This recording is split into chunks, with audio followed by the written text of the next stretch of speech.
بسم اللہ الرحمن الرحیم۔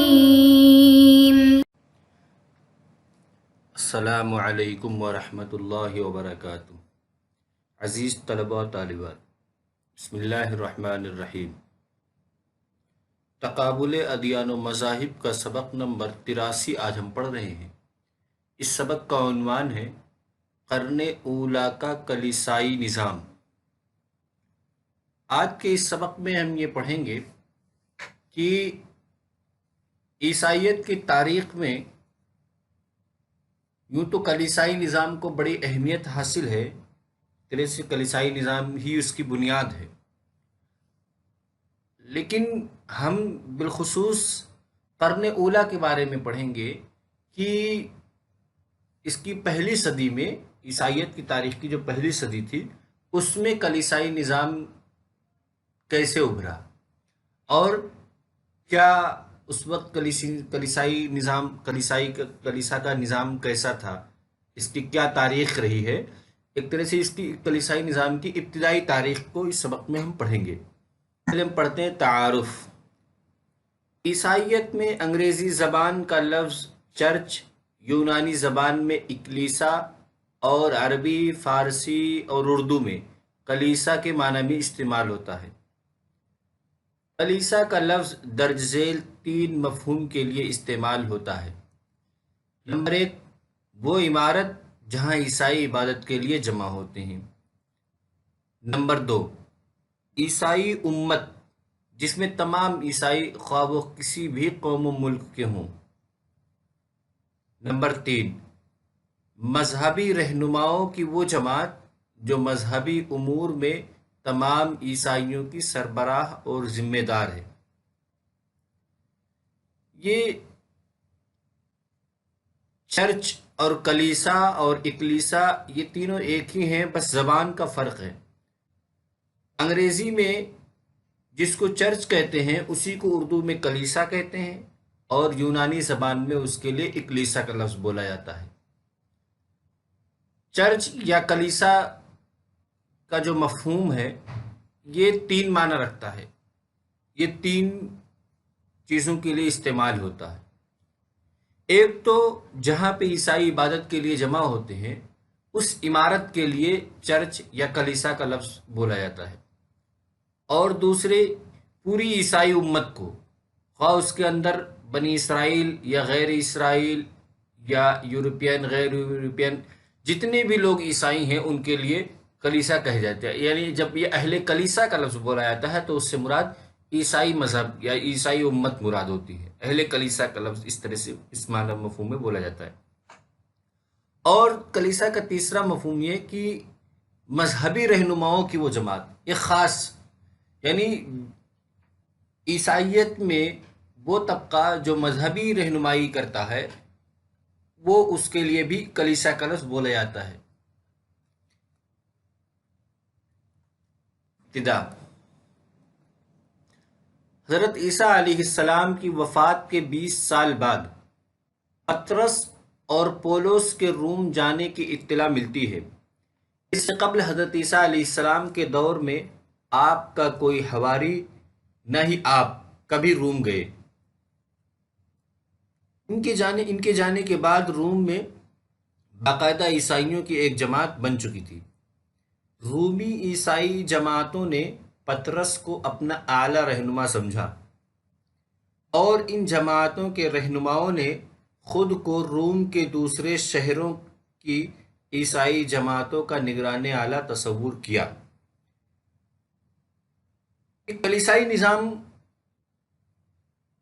کی ابتدا اس طرح سے ہوتی ہے کہ حضرت عیسیٰ علیہ السلام یا آپ کے 12 حواریوں میں سے کوئی بھی آپ کی زندگی میں، جب تک عیسیٰ علیہ السلام تھے تب تک روم کوئی نہیں گیا تھا۔ اس وقت چونکہ روم کی حکومت تھی، رومی ہی حکمراں تھے فلسطین میں بھی، اور یعنی سپر پاور جو ہے روم مانی جاتی تھی۔ یہ سب کے سب یہ جو اس وقت کے جو عیسائی تھے یا حضرت عیسیٰ علیہ السلام کا جو حلقہ تھا یہ سب اسی حکومت کے اندر آتے تھے، لیکن اس کا دارالحکومت جو تھا وہ روم تھا، سینٹرل گورنمنٹ وہ روم میں تھی۔ لیکن حضرت عیسیٰ علیہ السلام کبھی روم نہیں گئے کسی بھی کام سے، نہ ہی آپ کے حواری آپ کی زندگی میں کبھی گئے۔ البتہ جب آپ کی وفات ہو گئی تو آپ کی وفات کے 20 سال بعد سب سے پہلے تو پطرس گئے، جو حواریین میں سے ایک، سب سے پہلے پطرس گئے، اس کے بعد پھر پولس گیا، سینٹ پال جو تھا وہ گیا۔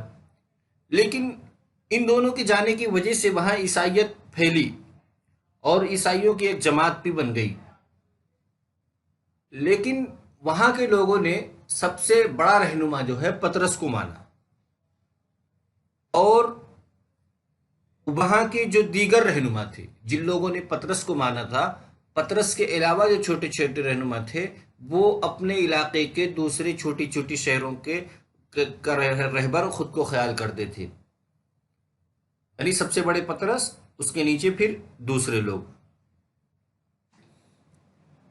دوسری صدی آتے آتے یہ رجحان عام ہو گیا کہ ہر علاقے کے مختلف شہروں کی عیسائی جماعتیں اپنے علاقے کے مرکزی شہر کے چرچ سے منسلک سمجھی جانے لگی، اور ہر علاقے کے مرکزی شہر کے دینی سربراہ کو بشپ یا بطریق کے نام سے یاد کیا جانے لگا۔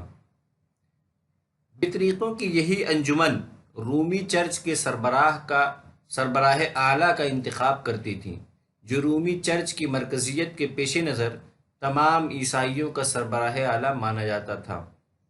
رومی چرچ کے سربراہ اعلیٰ کو پوپ کے نام سے جانا جاتا تھا۔ دوسری صدی میں یہ نظام بنا کہ ہر علاقے کا ایک بڑا لیڈر ہوتا تھا، بڑا ایک مذہبی رہنما ہوتا تھا، پھر چھوٹے ایک تو شہر کا جو مرکزی ادارہ ہوتا تھا، مرکزی چرچ ہوتا تھا، اس کے زیر نگی پھر شہر کے دیگر علاقوں میں چھوٹے چھوٹے چرچ ہوتے تھے۔ جو یہ شہر کا جو مرکزی ادارہ جو ہوتا تھا، اس کے رہنما کو بشپ یا بطریق کہا جاتا تھا۔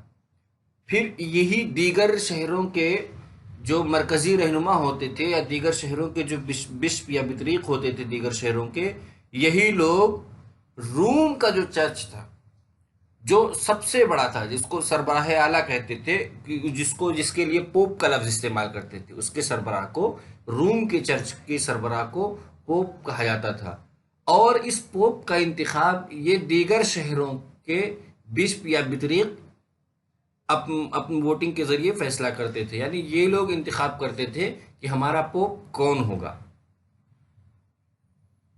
شہر کے مراکز نے پھر علاقائی اعتبار سے ذمہ داریاں تقسیم کر رکھی۔ ہر بطریق اپنی معاونت کے لیے شہر کے مختلف علاقوں میں ایک جماعت منتخب کرتا، جس کے سربراہ کو ڈیکن کہا جاتا تھا۔ ڈیکن عبادات، وعظ و تلقین اور دفاع عام کے کاموں میں بشپ کی مدد کرتے تھے۔ کلیسائی نظام کے منظم ہونے سے قبل مقامی عیسائیوں کی سربراہی و دینی رہنمائی کا انتظام کسی نہ کسی طور پہلے بھی موجود تھا، مگر ان سربراہوں کی باقاعدہ تنظیم اور نجات کا محض ان کے وسیلے سے حاصل ہونے کا تصور پختہ طور پر دوسری اور تیسری صدی عیسوی تک ہی اپنی تکمیل کو پہنچ پایا تھا۔ یعنی دوسری صدی عیسوی سے پہلے بھی مذہبی سربراہی تو ہوتی تھی، مذہبی رہنمائی ہوتی تھی، اور کوئی نہ کوئی بڑا عالم ہوتا تھا جس کی سربراہی میں دیگر مذہبی معاملات انجام دیے جاتے تھے، لیکن دوسری صدی میں اسی کو منظم کر دیا گیا، اسی کو 3 درجوں میں تقسیم کیا گیا۔ ایک پوپ جو رومی چرچ کا ہوتا تھا، جس کے اندر تمام عیسائی عبادت، تمام چرچ آتے تھے، پھر اس کے بعد پھر بشپ یا بطریق ہوتا تھا دوسرے نمبر پہ، جو ہر شہر کے مرکزی جو چرچ ہوتا تھا اس کا جو سربراہ اعلیٰ تھا وہ بشپ ہوتا تھا۔ پھر تیسرے نمبر پہ ڈیکن ہوتا تھا، یعنی یہ جو شہر کے جو سربراہ اعلیٰ ہوتے تھے، یہ اپنے اپنے علاقوں میں، ہر چھوٹے چھوٹے علاقوں میں ایک ڈیکن منتخب کرتے، اس کو ذمہ دار بناتے حلقہ وائز، کہ اس علاقے کا فلاں ذمہ دار اور اس علاقے کا فلاں ذمہ دار، اور اس ذمہ دار کو ڈیکن کا لقب سے یاد کیا جاتا تھا۔ ڈیکن کا کام یہ ہوتا تھا کہ عبادات، لوگوں سے عبادات کا فرائض انجام دیتا تھا، اور وعظ و تلقین کرتا تھا، اور رفاہ عام کے کام کرتا تھا۔ خود بھی کرتا تھا اور اس معاملے میں بشپ کی مدد بھی کرتا تھا وہ. کہتے ہیں کہ اس نظام کے آنے سے پہلے، کلیسائی نظام کے آنے سے پہلے بھی مقامی عیسائیوں کی سربراہی اور دینی رہنمائی کسی نہ کسی طرح انجام دی جاتی تھی، لیکن اس کے آنے سے یہ چیزیں اور منظم ہو گئی اور یہ دوسری اور تیسری صدی میں منظم ہوئی. خلاصہ آج کے سبق کا خلاصہ یہ کہ اس سبق میں ہم نے کلیسائی نظام یا قرن اولیٰ کے کلیسائی نظام کو سمجھتے ہوئے سب سے پہلے اس کا تعارف پڑھا، پھر اس کے بعد اس کی ابتدا کیسے ہوئی، پھر اس کی کیا تاریخ رہی ہے، اس کے بارے میں پڑھا. یعنی 3 چیزیں پڑھی ہم نے کلیسائی نظام میں: تعارف،